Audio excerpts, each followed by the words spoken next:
അതിഭക്തയായ കുറൂരമ്മയെപ്പോലെ, സ്വജീവിതം ഭഗവാനിൽ സമർപ്പിച്ച പൂന്താനത്തെപ്പോലെ, നാരായണീയ മഹാകാവ്യമെഴുതി പുകൾപെറ്റ മേൽപ്പത്തൂരിനെ പോലെ ഗുരുവായൂരപ്പനെ സംഗീതാർച്ചന കൊണ്ട് മൂടിയ മഹാപുരുഷനായിരുന്നു ചെമ്പൈ വൈദ്യനാഥ ഭാഗവതർ. ഒരിക്കൽ അദ്ദേഹത്തിന് ശബ്ദം പോയി പാടാൻ പറ്റാതായി.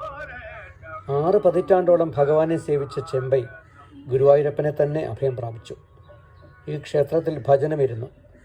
ഉള്ളുരുകി പ്രാർത്ഥിച്ചു. അതിൻ്റെ ഫലമായി നഷ്ടപ്പെട്ട ശബ്ദം തിരിച്ചു കിട്ടി. ഗുരുവായൂരപ്പൻ അദ്ദേഹത്തെ അകമഴിഞ്ഞ് അനുഗ്രഹിച്ചു.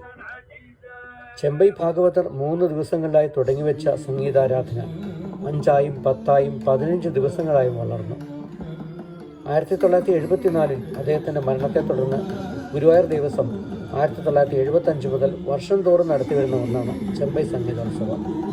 ഗുരുവായൂർ ഏകാദശി മഹോത്സവത്തോടനുബന്ധിച്ചാണ് ഇത് സംഘടിപ്പിക്കുന്നത്. ഇത്തവണ ചെമ്പൈ സംഗീതോത്സവത്തിൻ്റെ സുവർണ ജൂബിലി ആഘോഷിക്കുകയാണ്. സംഗീതം പഠിക്കുന്ന കുരുന്നുകൾ മുതൽ പ്രശസ്തരും പ്രഗത്ഭരുമായ സംഗീത കലാകാരന്മാർ 15 ദിവസം നീണ്ടു നിൽക്കുന്ന സംഗീതോത്സവത്തിൽ പരിപാടികൾ അവതരിപ്പിക്കാനെത്തും. തുടക്കക്കാർ അതിനായി ഗുരുവായൂർ ദേവസ്വത്തിലേക്ക് അപേക്ഷിക്കേണ്ടതുണ്ട്. മേൽപ്പത്തൂർ ഓഡിറ്റോറിയത്തിലെ വേദി ഭംഗിയായി അലങ്കരിച്ച് ചെമ്പൈയുടെ ചിത്രം, അദ്ദേഹം ഉപയോഗിച്ചിരുന്ന തമ്പുരു എന്നിവ വയ്ക്കും. 2005 സംഗീതോത്സവം തൊട്ട് കർണാടക സംഗീത ശാഖയ്ക്ക് വിലപ്പെട്ട സംഭാവനകൾ നൽകുന്ന കലാകാരന്മാർക്ക് ശ്രീ ഗുരുവായൂരപ്പൻ ചെമ്പൈ പുരസ്കാരം നൽകി വരുന്നുണ്ട്. ഇത്തവണ ഈ ബഹുമതി നേടിയത് വയലിനിസ്റ്റ് പത്മശ്രീ എ കന്യാകുമാരിയാണ്. ചെമ്പൈ സംഗീതോത്സവം സമാപിക്കുന്നത് ത്യാഗരാജ ഭാഗവതർ രചിച്ച പഞ്ചരത്ന കീർത്തനങ്ങളുടെ ആലാപനത്തോടെയാണ്. 1973 മുതൽക്കാണ് ഈ പതിവ് ആരംഭിച്ചത്. നാട്ടരാഗത്തിൽ ജഗദാനന്ദകാരക, ഗൗളരാഗത്തിൽ ദുഡുകുല, ആരഭിരാഗത്തിൽ സാധിഞ്ചനെ, വരാളി രാഗത്തിൽ കനകനരുചിര, ശ്രീരാഗത്തിൽ എന്തരോ മഹാനുഭാവുലു എന്നിങ്ങനെ 5 കീർത്തനങ്ങളാണ് ഘനരാഗ പഞ്ചരത്നം എന്ന പേരിൽ അറിയപ്പെടുന്നത്.